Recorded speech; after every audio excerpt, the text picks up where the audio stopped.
in the entire world. They gave it the title of a UNESCO World Heritage Site. They are a piece of human creative genius. People had been living there happily for over 300 years, and forests. You really were standing quietly, frozen in time, as a perfect stone memory of their secret past. Want people to come and live there, to farm the land and make it rich. But there's a problem. Every time you build a new village, you have to pay me a big, heavy tax. I'm going to take you with me to uncover the incredible truth. The whole cone-shaped roof would just collapse into a pile of rubble on the ground.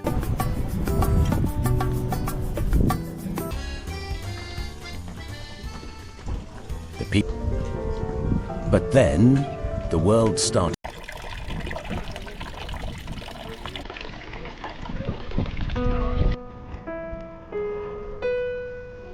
Imagine you're a king a long time ago. You own this huge piece of beautiful land with green hills and forests. You really want people to come and live there, to farm the land and make it rich. But there's a problem. The king who rules the land next door has a powerful weapon: taxes.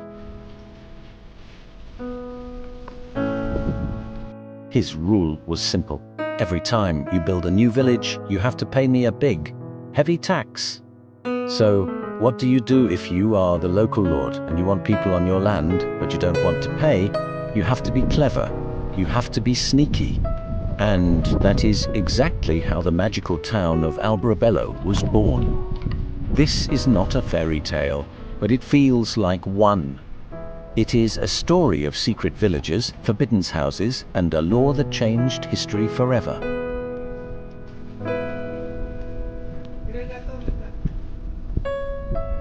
Welcome to Alberobello. It's the only place in the entire world where a whole town is made up of these Stone Age huts that look like they were built by wizards or giants. My name is Rione, and for the next few minutes, I'm going to take you with me to uncover the incredible true story behind these famous white cones.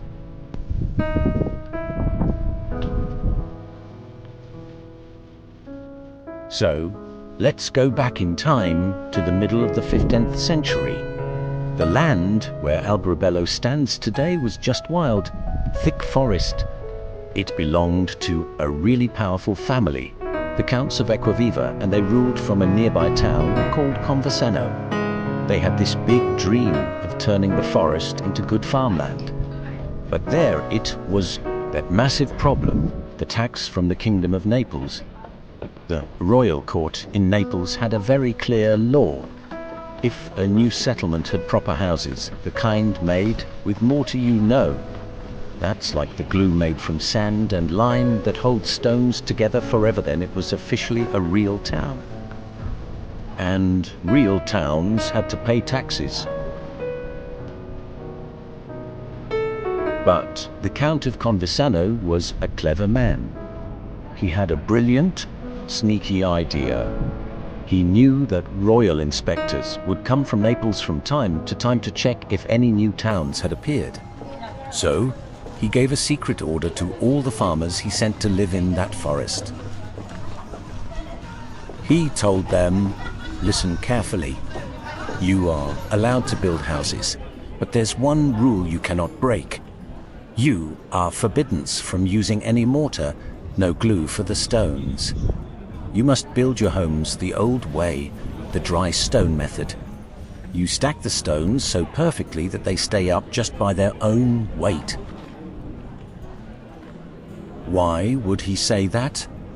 Because of another clever trick hidden in the law. You see, a house built without any mortar was officially considered temporary. It wasn't a real, permanent home. And if a royal inspector ever showed up, the people had a plan.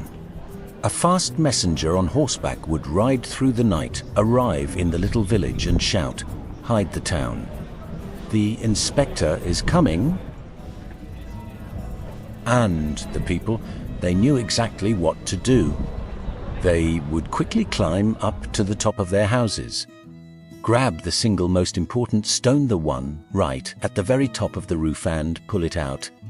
With that one stone removed, the whole cone-shaped roof would just collapse into a pile of rubble on the ground. Imagine that. The inspectors would arrive, and instead of finding a village, they would just see a field full of rock piles, with families standing around looking completely innocent. A town. The farmers would say, "No, sir, we're just poor farmers. These are just temporary shelters for our tools, that's all." The inspectors would leave, report that there was no permanent town, and the Count saved all his money. And then, as soon as the inspectors were gone, the people would pick up the very same stones and rebuild their entire homes in just a few days. Can you even imagine living like that? Your whole house was a secret. It could be destroyed in minutes and rebuilt in hours. That's how the very first trulli of Alberobello were born. They were literally born from a tax trick.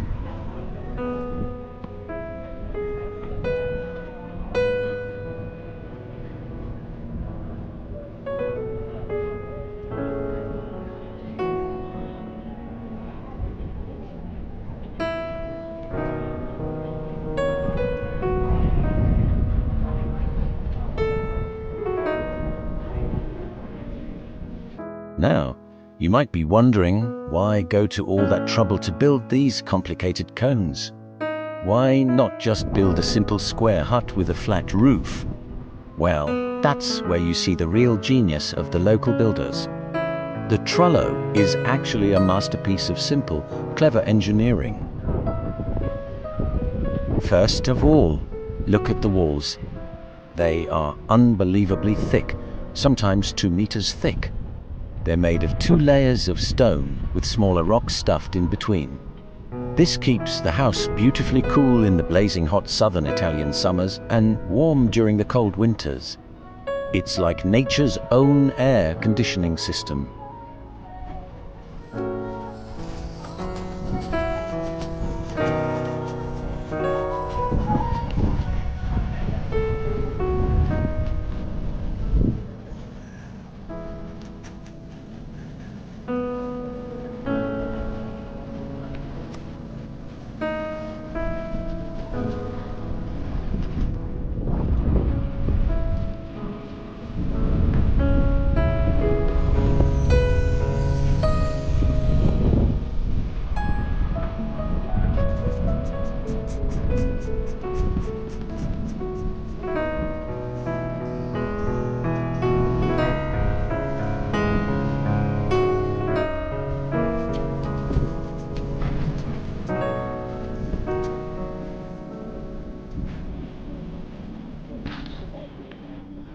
But the roof is the real star of the show. The builders back then didn't have long wooden beams to make a flat ceiling. There just weren't any big forests nearby. So instead, they looked up and used the oldest trick in the book, the arch. The cone shape is really just a series of stone circles, stacked on top of each other, each one getting a little bit smaller as they go up towards the sky. Each layer of stone is tilted just slightly inward. That means gravity is constantly pushing them down and together, making the whole structure incredibly strong and stable. And then, the final stone at the very top, the one they call the keystone, locks the whole thing in place. That's the magic stone. Pull that one out, and the whole roof just unwinds and collapses, just like we saw earlier with the tax inspectors.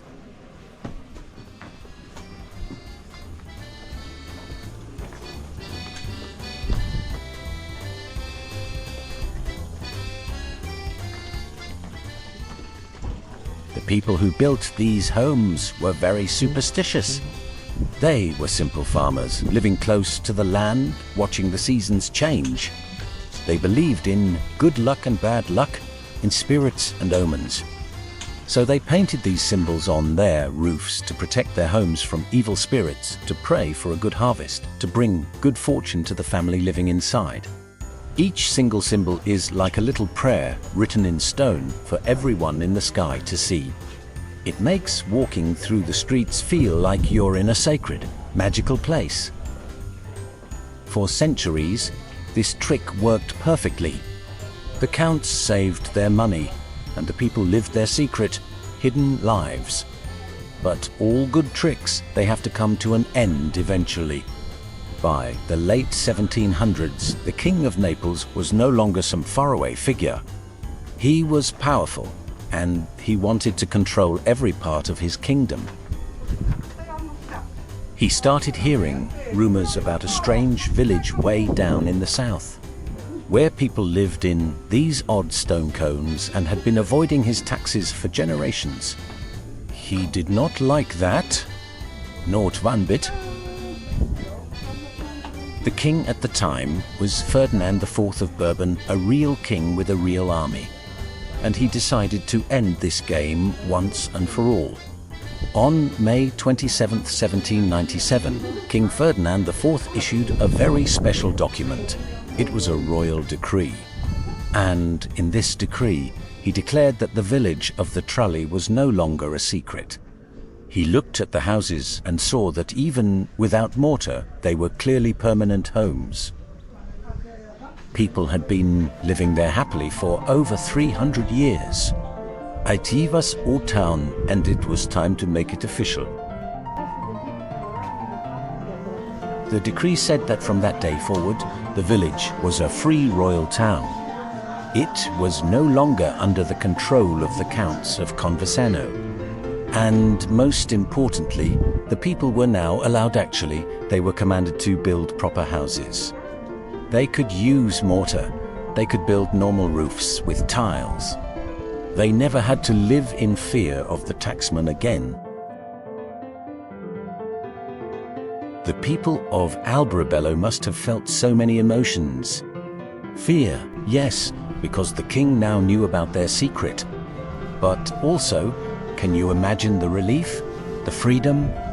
They could finally build a real, permanent home. A home that would never have to be destroyed.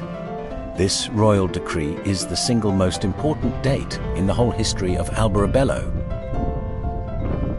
It was the day the town was truly, officially born.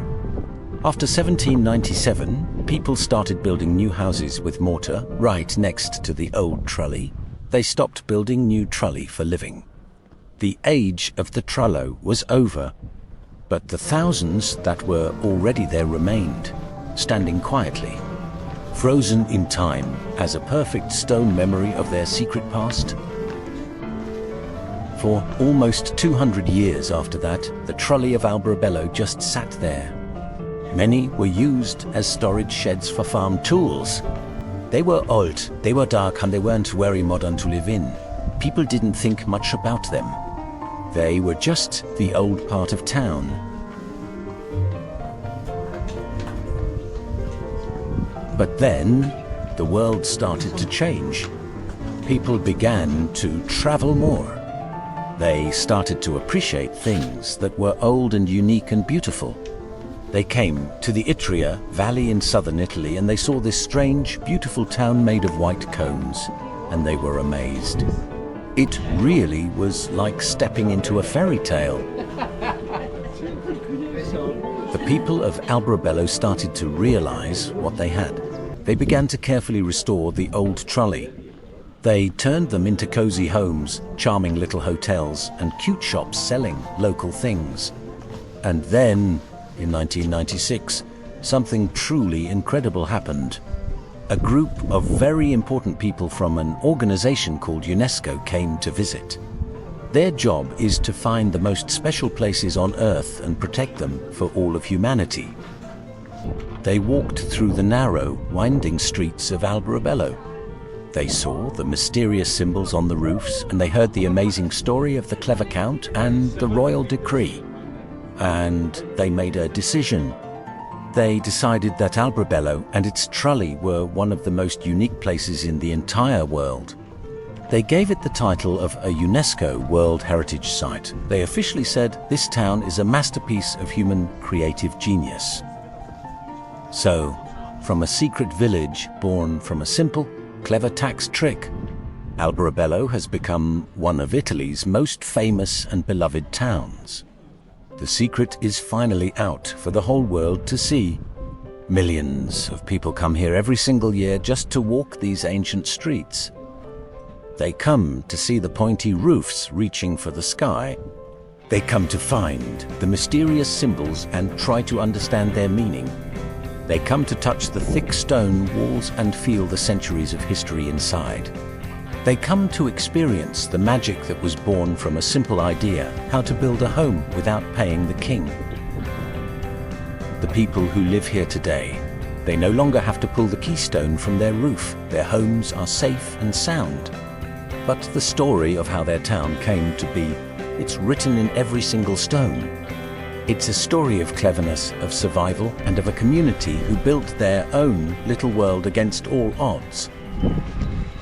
Alberobello is so much more than just a pretty village for tourists. It's a monument to human ingenuity. It's a living, breathing place where history and fairy tale are truly one and the same.